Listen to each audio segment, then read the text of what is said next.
So I was on Twitter the other day trying to get an idea for how we felt about Sephiroth being in Smash Bros. And what are we mad about today? Lo and behold, Cyberpunk 2077 was flooding my feed.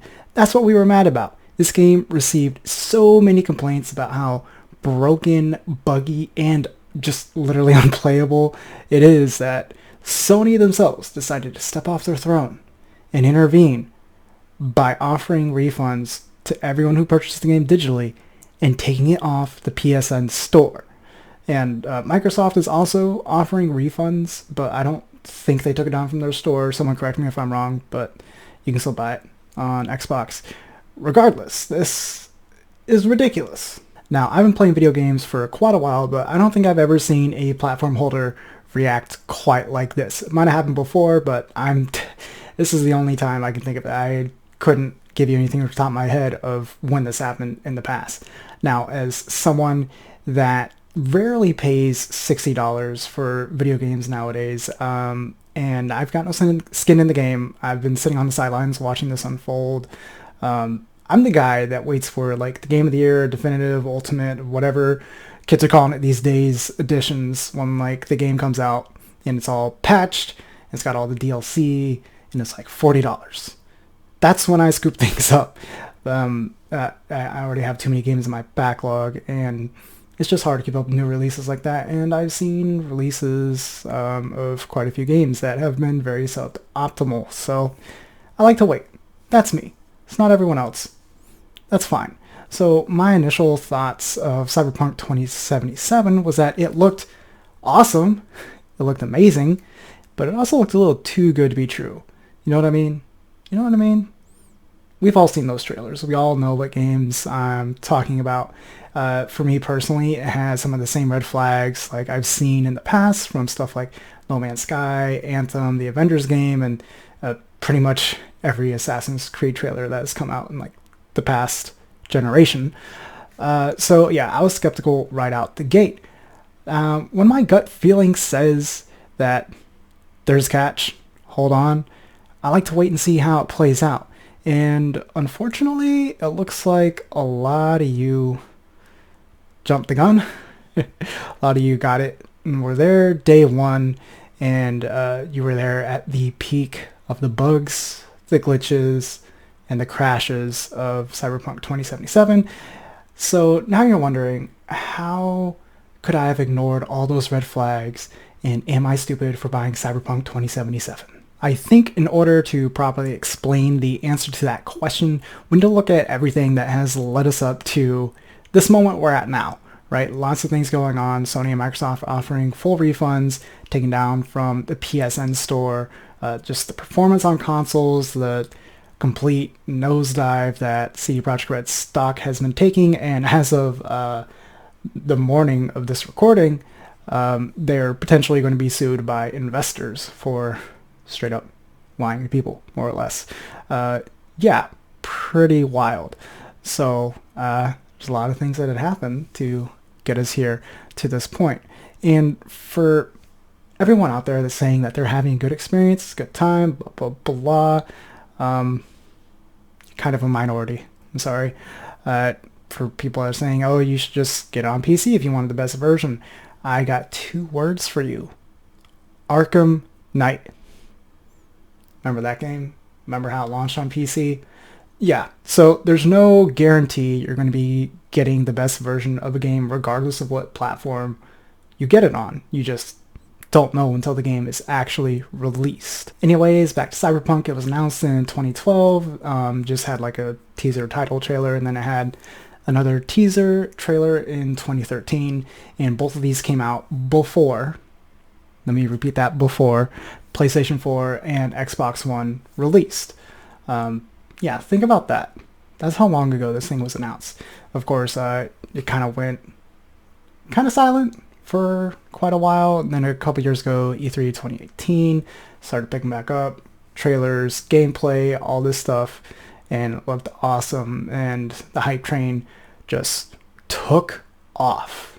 Now, originally being announced back in 2012, it would be safe to assume that it was being developed for PS4 and Xbox One, which at that point in time were the next generation consoles.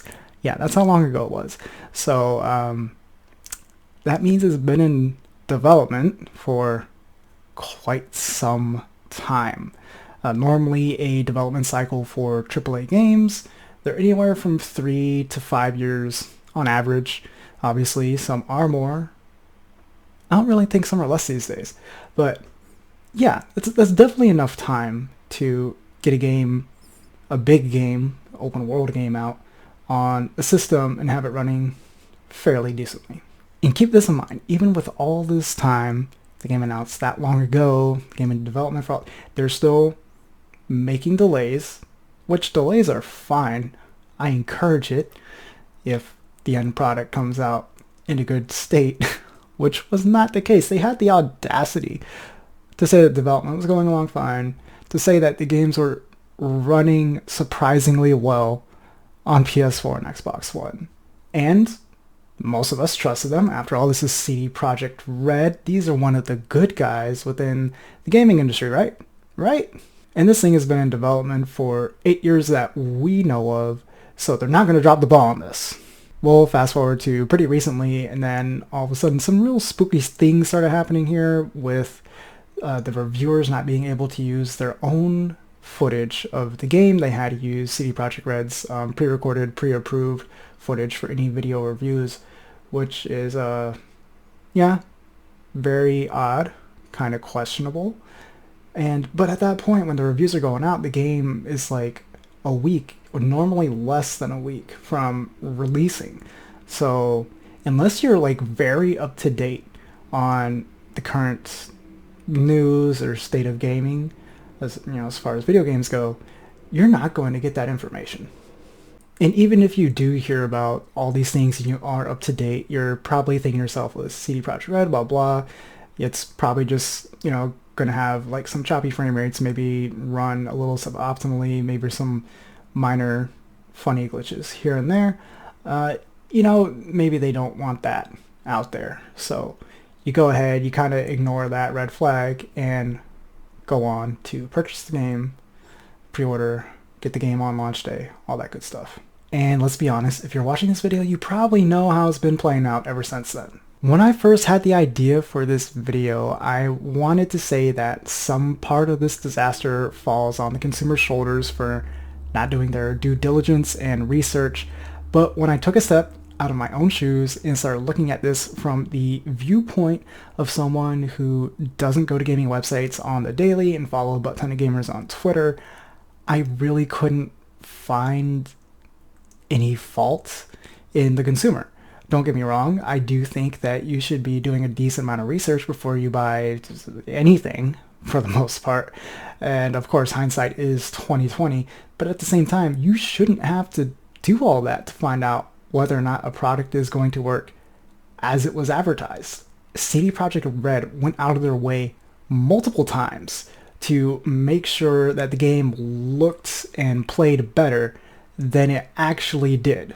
CD Projekt Red went out of the way multiple times to make the game look and play better than it actually does. And they've come out and stated during the development of PS4 and Xbox One that it's going fine, and it was just kind of assumed after spending 8-ish years in development working on this game for those two systems that it would be at least playable.